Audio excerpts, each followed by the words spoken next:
morning and welcome to the regular meeting of July 28th, Port Pine City Council. Please join me in the Pledge of Allegiance, the Lord's Prayer, and a moment of silence for our men and women serving over. Oops, I'm going to try it. Yeah. If I fall this way, catch me.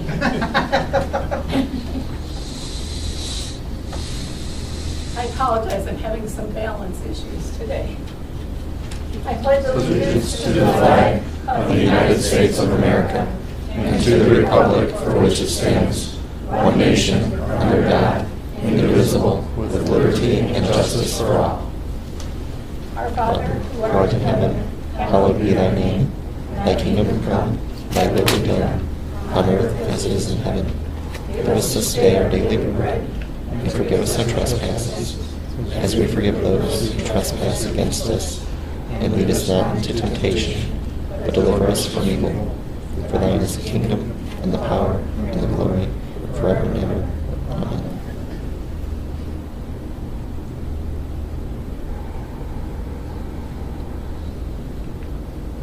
Thank you.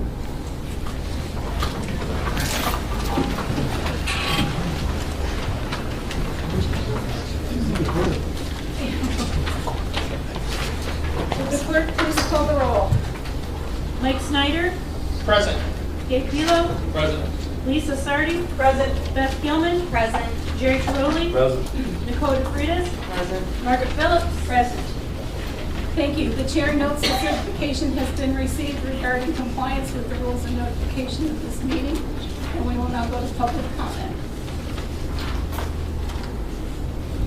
Oh, that's you.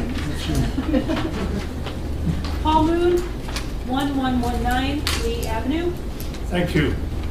That is my name and my address. I'd like to speak to an article that appeared in last week's Beacon, in which Mr. Snyder, I believe, indicated that council was going to proceed on the waterfront issue by submitting to the electorate the question of whether or not the safety service director should negotiate a contract. And that, of course, dovetails into your ordinance 1615 that's on the agenda for tonight. I'm just a little curious, and maybe you can help me out in this regard. Why are you even doing this? There's nothing in issue 6 that says anything about negotiations or the safety service director, only about approving or disapproving a sale or lease. All you need is a resolution of council to authorize the safety service director, and he can negotiate till Christmas with Washington Properties, or he can negotiate to 5 builders at one time, and that, by the way, might be a good idea.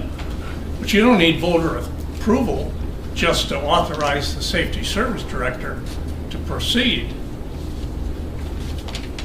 And I don't think the Board of Elections would even put that on the ballot. The Board of Elections is not required to certify to the ballot anything that's not required to be on the ballot. And an advisory, a purely advisory solicitation from the electorate is not authorized by election law. So I don't think you'll even get it on the ballot. But assuming, and Mr. Wilbur's going to his law books there, I don't propose to know all the law, just most of it. So if George has something there that contradicts me, that's fine. But let's assume that this limited issue of negotiation gets on the ballot, and you get an affirmative vote from the public, and you negotiate a lease. That lease has to go on the ballot. Every word, phrase, paragraph, clause, legal description, financials, arrangement, that all has to go on another ballot. So why are you doing this twice when you only need to do it once?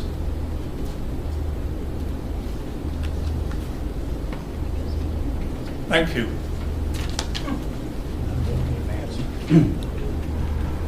Mike Bodie, 612 East 2nd Street. Hello, Bodie. Bodie. I just wanted to say that I sure don't want to see commercial development at Waterworks Park. I think a lot of people have been saying that in this city for a long time, and And I wish that council would hear us. I wish that council would think of the park as a park that could be a significant draw to the area, as a lot of people see it that way. I drive around Ohio a lot. I see a lot of small towns. None of them have a giant piece of real estate, waterfront real estate that they can sell to bail themselves out. Some of them are struggling, some of them are thriving, but they're all surviving. All these little towns are surviving. They don't have some ace up their sleeve that they can sell off a piece of property that prior generations preserved to bail themselves out.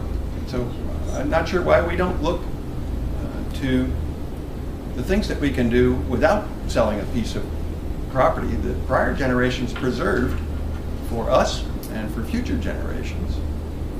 And look to see what we can do with that park to make it the draw that it could and should be to the area, while we meanwhile do what we need to do to help our city thrive on its own, the way lots of other cities in Ohio and all over the country have to do without selling off a big piece of property.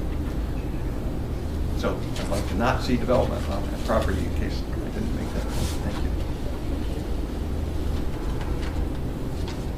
Mary Baumgartner, 612 East 2nd Street. I would also like to say that I would not like to see our waterfront leased. Even the smallest footprint, I think it should remain open to the public, to all the public, every bit of it. I also have concerns that if there were any shops or restaurants, that it would actually draw business away from downtown. And then also I just want to thank you all for moving forward on the lighthouse.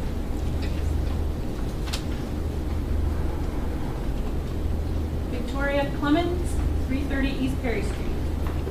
On July 24th, Port Clinton News Herald reported that the city is moving forward with plans to put a lodge, conference center, shops, and condos at Waterworks Park. It was reported that Mike Rose of Washington Properties in Medina has proposed that development and wants to lease a portion of Waterworks Park for that purpose. I would like to confirm, and this would be a question, are condos part of the development? Anyone?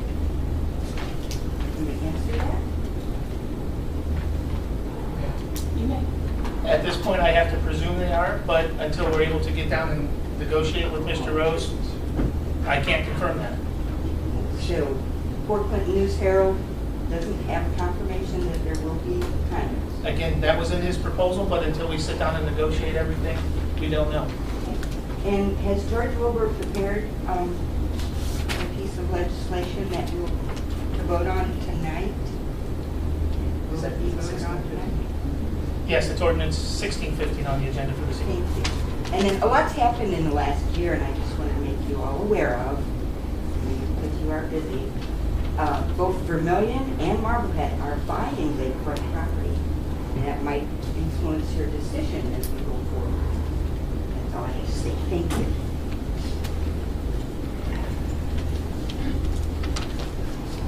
Gary Philbone, 121 Walnut Street. I got a couple questions there. I'd like to know, Mr. Colson, when they're going to do something about that house down on Walnut Street there. That's the Tyvek's Paul Ann all off of it. It's been like that for about the last 7-8 years. And that's the one that Mike Hudson, or Michelle Hudson as he's called now, has. Is that the one we're working with, Chad? Yep, working with the prosecutor's office on it. And the other thing was, when they got the street or the sidewalk tore up down by our house, by 117 and that. And it's been like that. My neighbor guy, he comes up every weekend, and keeps asking me when they're going to come in and put the concrete in the hole. And I told you before that when we got done with the parks and stuff, we'd be over there to do that. And as I investigated that and found out we were going to do it right away, and your neighbor was still doing some water work, so we had to move away from that job. Is that the true understanding that I have? Well, they were ready to pour it the next day, and you guys told him no because that But they he were had still to take doing. and He had to hook do into more a water water line. line. So we went on to other jobs, and we've been at the parks, as you know, pouring concrete. And I do have confirmation from my guys that in the next 2 weeks, they're gonna do all the concrete repairs we have all throughout town. So Okay. that's Yeah, what he I'm. just asked me today, because he came up today, and he's up here for the rest of the week.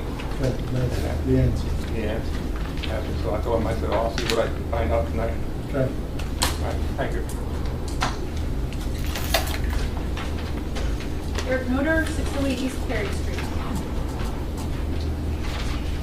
Thank you.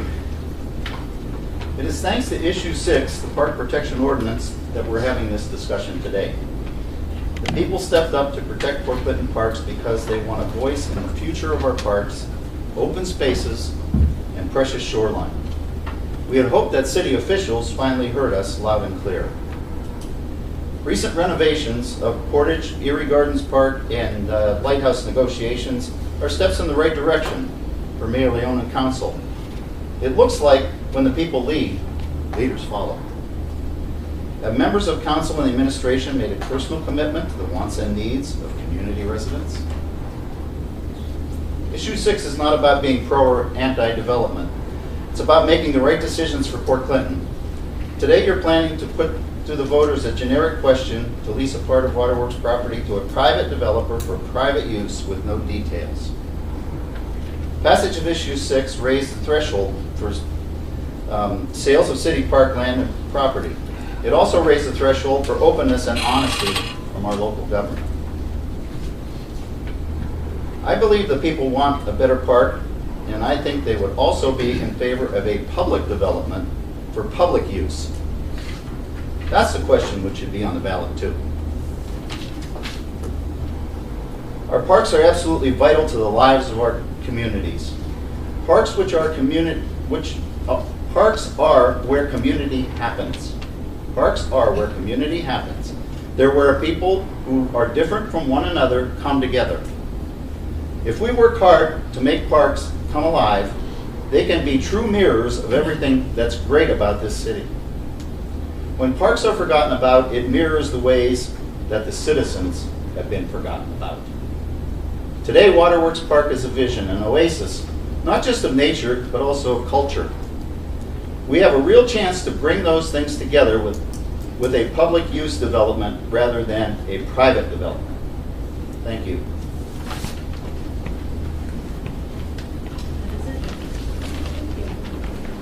Mayor's report. Thank you, Madam President. I want to inform Council that we've been talking with the folks over at Kent State, a gentleman by the name of Charles Fredericks, who is the interim director and assistant professor for graduate landscape architect program at Kent State. And we want to welcome them. They should be here about the second week of September.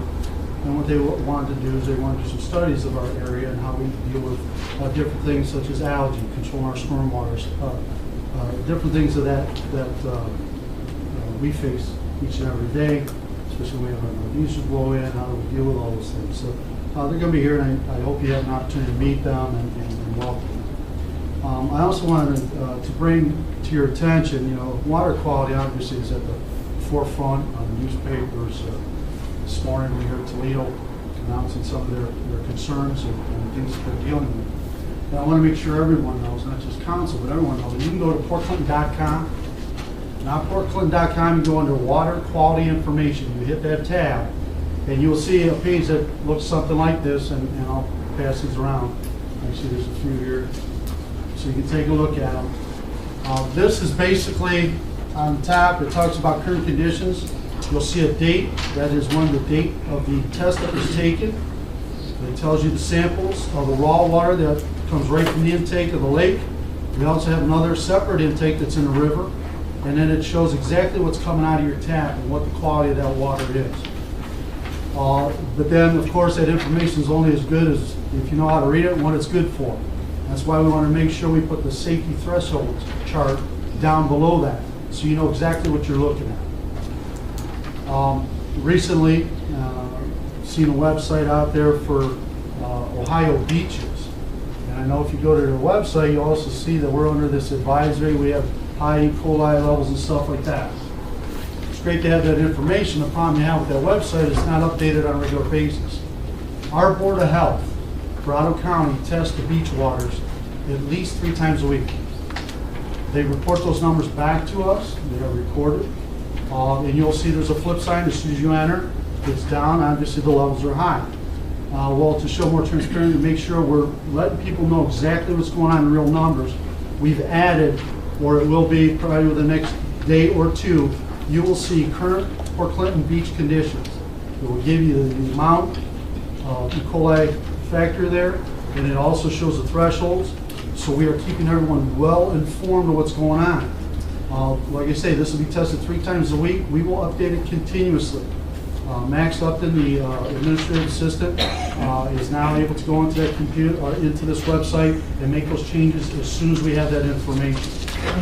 When it comes to the microsystems, the algae issue, stuff like that, obviously we're getting those informations from the county. As we see levels start to rise in that raw water from the lake and from the river, if we see it raise, we will be testing even more.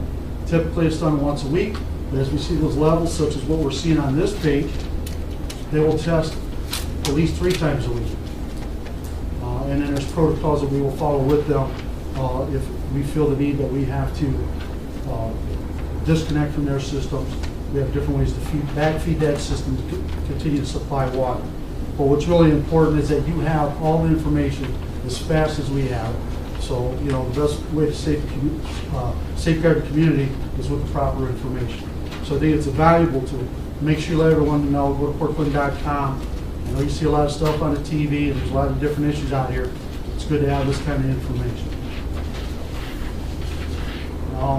Also, I want to inform you, I think it's really important. I don't know that if council's aware of it or not, but I do sit on the Camp Perry Executive Steering Committee, and we have just recently met. And due to the national matches, we have about 4,500 people that participate in that. What's really important is the economic impact, direct impact, is $38.6 million. In lieu of that meeting, one of the big discussions is that the CMP has a brand new site down in Alabama, state-of-the-art with these electronic targets. The reason why I'm telling you this is because right now at Camp Perry, the targets are lifted and raised up and down and graded manually.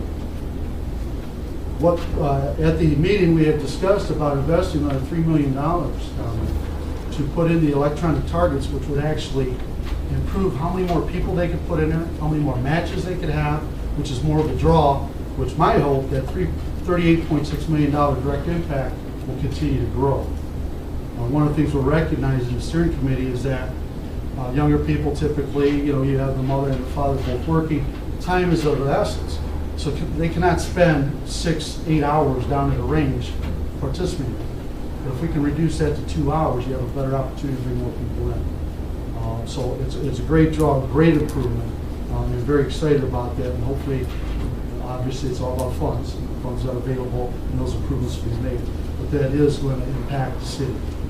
Also, while I was there, I know we've had some issues concerning the low-pressure line, sewer line that comes from Camp Perry, and knowing that we have some I&I issues. And we know that through taking not only samples, but also we have flow meters in there, and we see an increase when the rain season comes, and we see a huge influx. Well, obviously, we don't want to treat that water. We have infiltration problems. And Colonel Clemens was more than happy to help me get with the engineering department, and I wanted to let you know that our engineers at our wastewater treatment plant, we're in communication with them, moving forward to help them to recognize where their issues are, locate them, and also proceed so that they can go ahead and fix those, which will take a lot of burden off our plant, which means it's very important to me, less chance of CSO, which is a combined sewer overflow, where we get so inundated we have to directly deposit into our river and our lake. So we're making great progress in cooperation with the Camp Perry and making a lot of improvements. So I wanted to bring you up to date and more information as we go. Thank you. I just wanted to add something to the mayor's report on Kent State, and it's just kind of a little human interest type thing. In 1989, the Port Clinton DECA class did a study on marina development down at the Waterworks Park, and that was one of the requests, was they wanted to see the 1989 study. done by a group of high school students. And so I happen to have a copy of it. So, and now the mayor does. And so I was glad to pass it on, and thought that it was very interesting that we go back to 1989. I had a chance to, I kind of perused it again, which I hadn't looked at it for a number of years, and realized there were a lot of things that really hadn't changed. I don't know if that's good or bad. And, but thought it was very interesting that they came through, recognized this group of students. And for the 1989 class of marketing education, if you're out there and you hear me, and I know Mr. Snyder was one of the members of the class, job well done. We will now go to the treasurer's report. Nothing tonight, Madam President. Thank you. Law director's report. If I may just address the one statement that Judge Mood made tonight about the advisory election. The Ohio Supreme Court did authorize municipalities to conduct advisory elections in 1991, and the Secretary of State has put its stamp of approval on those things too, as it applies to municipal corporations. Prior to that, that would have been my belief at the last meeting too, because I remember the case before that dealt with Cleveland back in the 1970s, and they said that you couldn't. But in 1991, the Supreme Court authorized going ahead with it. There's been a number of places that have done it since then. Fire chief's report. Well, I do have a couple things to bring up. Okay. It's not very often I speak, but I just want to remind everybody we have the Firefighters Association Chicken Barbecue on August 9th. For those of you that aren't aware what the association does is we raise all the money. We're a 501c3. We raise the money, and all the money that we raise through that association goes back into equipment and training that the firefighters need to better support the city of Fort Clinton, also the residents. So please come out and support us. One of the big things that we like doing with it is getting the public there to our station to see what all you have. You've got a great department. So, and I'm not ashamed to say it. The other thing is our Firelight Run is August 29th. That is the benefit for the Gutman family. Lucas was going to be released out of the hospital yesterday. They were walking out the door and the doctor said stop. So he is back in. He's not in the NICU. He's in a step-down unit. His oxygen levels are not high enough for the cardiologist.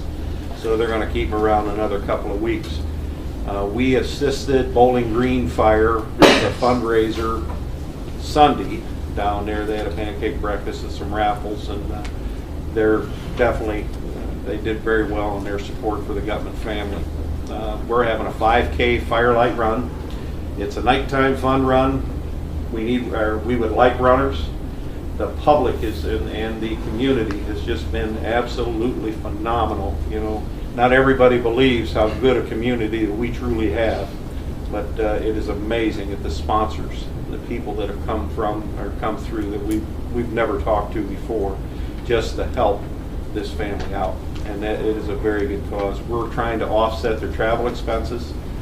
They are back and forth between the University of Michigan and here, and also offset some of the lost wages they're incurring, and offset some of the lodging and gas and et cetera, et cetera. So we're going to have a good time at it. It's going to be a perpetual time.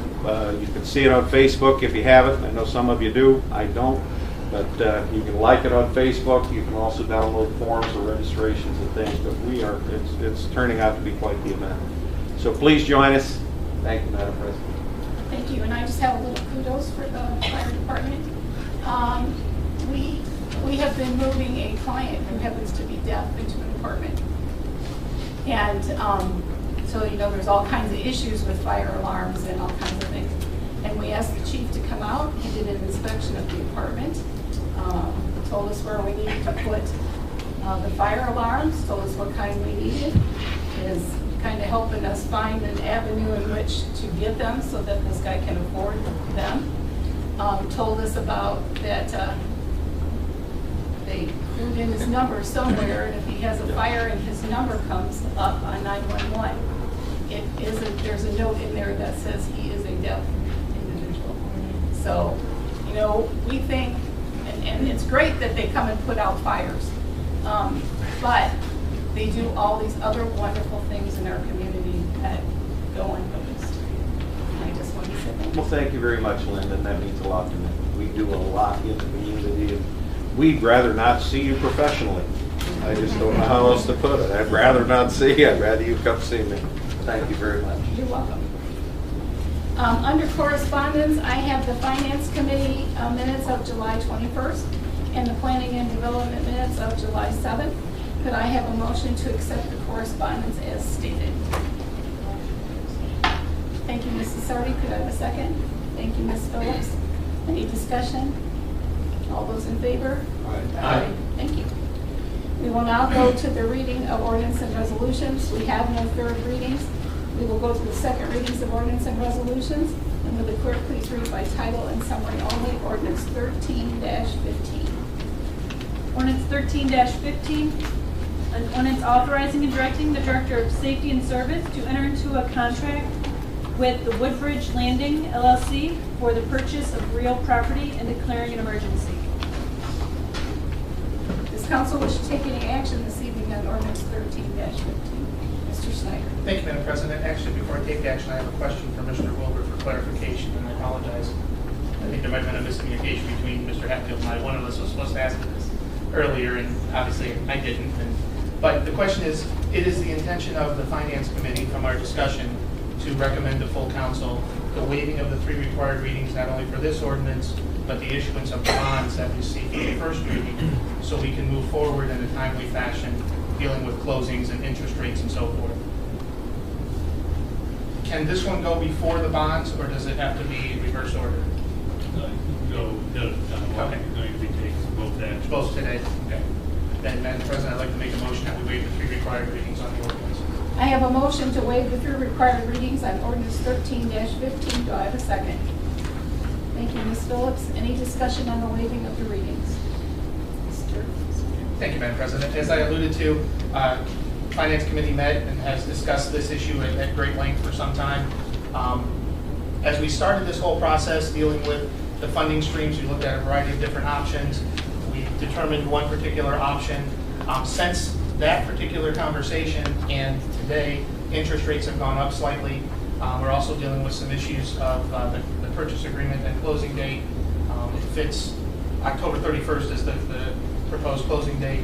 It fits after after mowing season and hopefully before snow removal season, which is a great time to move and relocate the city garage. So that's why we're asking to waive the 3 required readings so we can move forward to avoid any issues down the road. Any further discussion? Would the clerk please call the roll? Lisa Sardi? Yes. Mike Snyder? Yes. Margaret Phillips? Yes. Gabe Belo? Yes. Jerry Trolley? Yes. Beth Gilman? Yes. Dakota Freitas? Yes.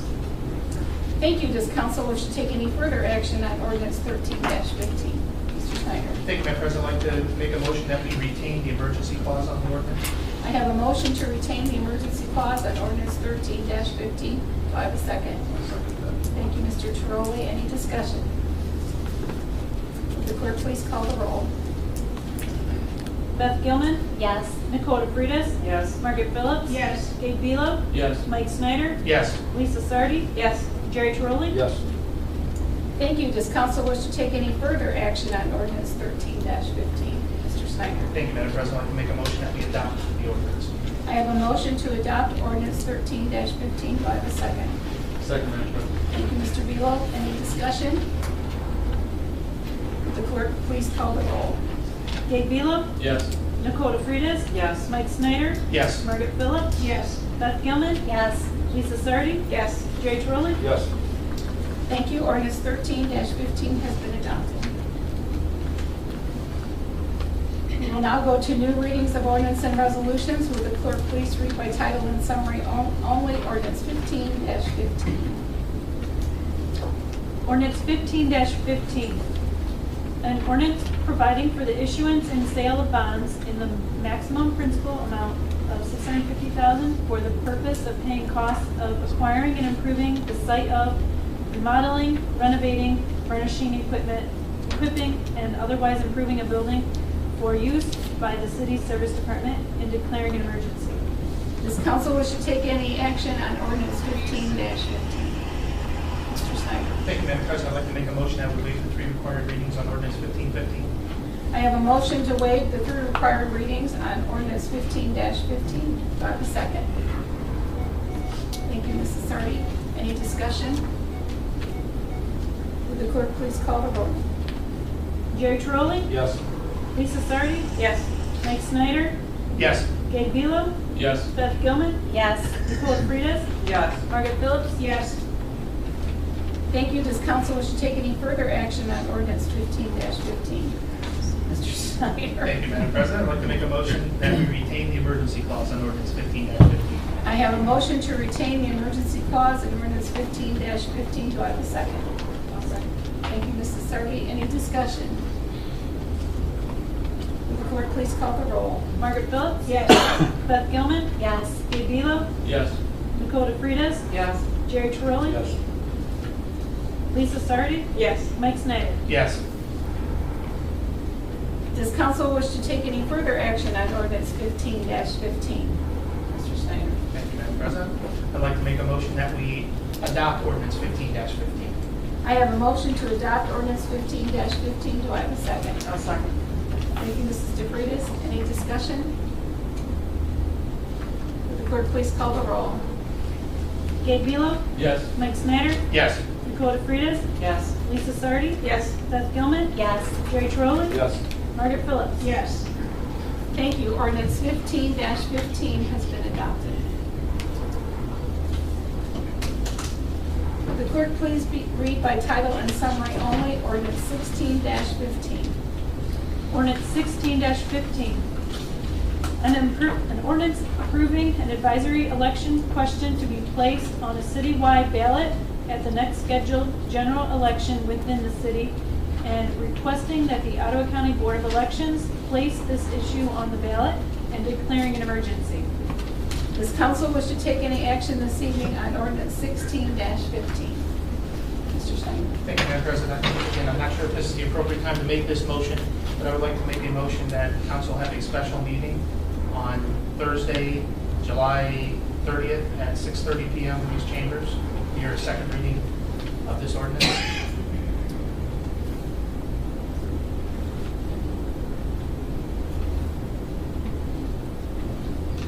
Thursday, 30th? Time, yes. Oh, 6:30 p.m. I have a motion on the floor for Portland City Council to hold a special meeting on July 30th, 2015 in council chambers at 6:30 p.m. for the discussion of ordinance 16-15 and possible adoption. Second. Thank you, Mrs. Phillips. Ms. Phillips, any discussions? Seeing none, will the clerk please call the roll? Gabe Velo? Yes. Lisa Sardi? Yes. Jerry Trolley? Yes. Mike Snyder? Yes. Margaret Phillips? Yes. Nicole Fridas? Yes. Beth Gilman? Yes. Thank you. We will be conducting a special meeting July 30th, 2015 at 6:30 p.m. in council chambers for the discussion and possible adoption of ordinance 16-15, which will be put up on the agenda for a second reading.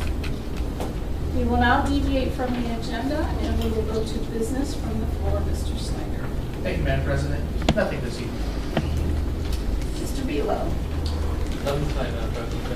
Thank you. Mrs. Sardi. I'll be canceling the August 11th Parks and Rec meeting. Mrs. Gilman. Nothing, Madam President. Thank you. Mr. Trolley. Nothing tonight, Madam President. Mrs. DeFreitas. Nothing tonight, Madam President. Can I reconsider? Ms. Phillips? Nothing. Thank you. I will now entertain a motion to go into executive session for the discussion of union negotiations. So move, Madam President. Collective bargaining negotiations. So move. Thank you, Mr. Buell. Could I have a second? Thank you, Mrs. Sardi. Any discussion? Would the clerk please call the roll? Mike Snyder? Yes. Gabe Velo? Yes. Lisa Sardi? Yes. Beth Gilman? Yes. Jerry Trolley? Yes. Nicole Fridas? Yes. Margaret Phillips? Yes. Okay, thank you. We'll take a 5 to 10 minute break so that the audience can leave.